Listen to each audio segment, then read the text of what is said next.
The 2023 Formula One season has so far been dominated by Red Bull.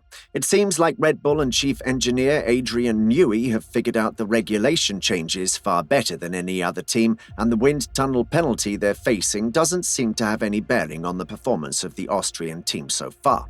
However, going into the season, many people expected that if Red Bull was to be the best team on the grid, Max Verstappen would have the world title wrapped up. But no one expected Perez to start matching the times and even out-qualifying his teammate as often as he'd done. He's also been driving on a new level never seen before by the Mexican. Granted, a few times he's had the luck of the draw when it comes to racing events, but we cannot take away that after 5 rounds of racing, Checo has won 2 races, and he's very close to Max in terms of overall points on the championship. Now that we're almost a quarter way into the season, speculation is rife if we'll be dealing with another Webber-VeGel or even Hamilton-Rosberg situation. We cannot ignore some of the comments from the experts and former racers on what's transpiring behind closed doors at the Red Bull offices in London.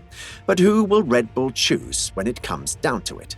The tensions between Max and Checo were far from a new thing, and it's been boiling up since the Brazilian Grand Prix in 2022. Max had already clinched his second world championship at the Japanese Grand Prix, which allowed Red Bull to focus their attention on securing second place, a position that Perez eventually lost to Ferrari driver Charles Leclerc in the final few races of the 2022 Formula One season. During the race, Perez allowed Max to pass, and Max was instructed to allow Checo back through on the final lap to maximize points. However, the Dutchman outright refused, stating that he had his reasons and that it should not be asked of him again. Tensions were rife going into the Abu Dhabi Grand Prix between the 2 Red Bull drivers, but the team seemed to have cooled some of the tensions before the final round. Max won the championship, and Perez finished a respectable 3rd place in the championship, which allowed for the break and the new season to start. During the season opener in Bahrain, Max was simply on a different level. The Dutchman started from pole and went on to storm forward and eventually won the race to his teammate by almost 12 seconds by the time the checkered flag was waving. It was here that everyone suspected a Max Verstappen season. However, the second race, which took place in Jeddah, proved to be a bit different. The Dutchman suffered a driveshaft issue during the second qualifying session, which meant he started 15th on the grid and his teammate had a comfortable pole. Everyone expected Perez to lead the championship, but Max surged through the field, overtaking Alonso by lap 25. He clawed his way to about 5 seconds behind Checo, after which more driveshaft trouble hit the Dutchman. Tensions were reignited post-race when both race engineers told their drivers to target a specific lap time and bring their car home. However, the Dutchman defied these orders and continued to surge forward to secure the fastest lap. A confused Perez was seen after the race, and he approached Max while demanding a team review after the race. The internet kept on buzzing about the tensions between the 2 drivers, with team principal Christian Horner eventually coming out to say, "We've got 2 great drivers in Max and Sergio. There's a healthy respect between the 2 of them. I expect that to continue." Unfortunately, the Australian Grand Prix did not give us any more clues, and thanks to a crash during qualifying, Perez was left fighting for a few points during the race. This allowed Max to march off into the distance and win. A few red flags did give the Dutchman a bit of a scare, though. Baku was next on the calendar, and during the sprint race, the Mexican simply got the jump on his teammate thanks to a crash and side pod damage on the Red Bull from George Russell. During the race, Max was called into the pit, with a virtual safety car coming out just after and allowing Perez to get a free pit stop and maintain the lead. Unfortunately, the Dutchman could not catch back up to the Mexican, giving him an easy second win of the season. With the glitz and the glamour of the Miami Grand Prix, many expected the feud to continue, but after a horrid qualifying, the Dutchman was left starting from 9th on the grid and handing his Mexican teammate a pole. No one expected Max to even come close to Perez due to having to make his way through the field.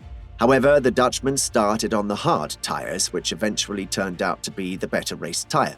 He simply outraced Perez after making his way through the field and eventually being in the lead when the Mexican changed his tyres.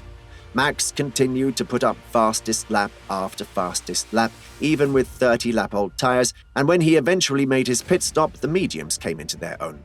The Dutchman came out only 1.7 seconds behind the Mexican with fresh rubber and the track that was cooling.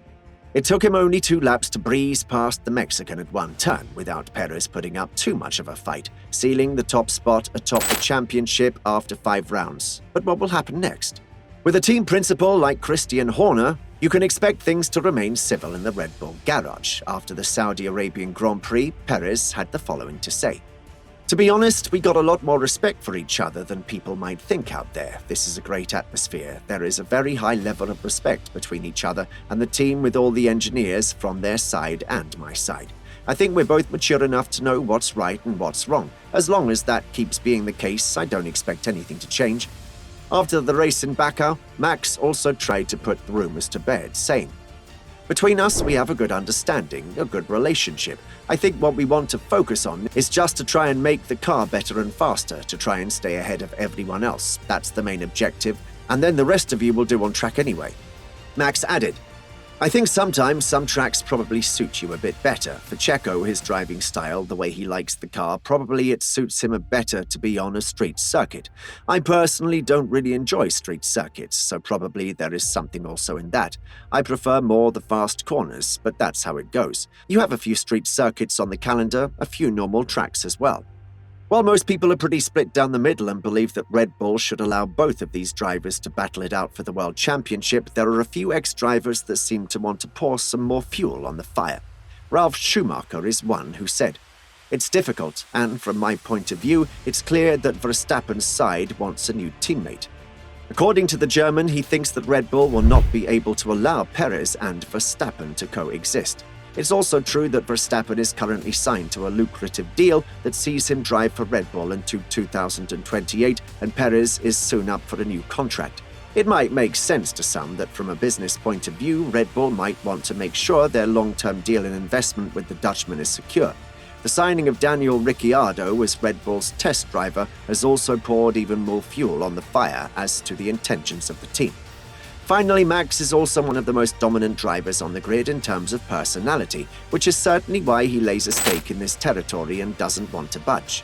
With plenty more racing to come in the 2023's F1 season, it remains to be seen whether or not the team will be able to keep these two from butting heads. Both seem to be in incredible form, and if we remove some of the bad luck that both drivers have faced so far, it would have been an even closer season. Who will be the first one to buckle under the pressure? Which side do you think Red Bull will and should choose? We'd love to read some of your comments and gain some insight into who you think deserves to be the 2023 World Champion. Or do you think that the team should simply let them race? Let us know in the comments section and make sure that you like and subscribe to the channel for even more information on the F1 season and what you need to look out for.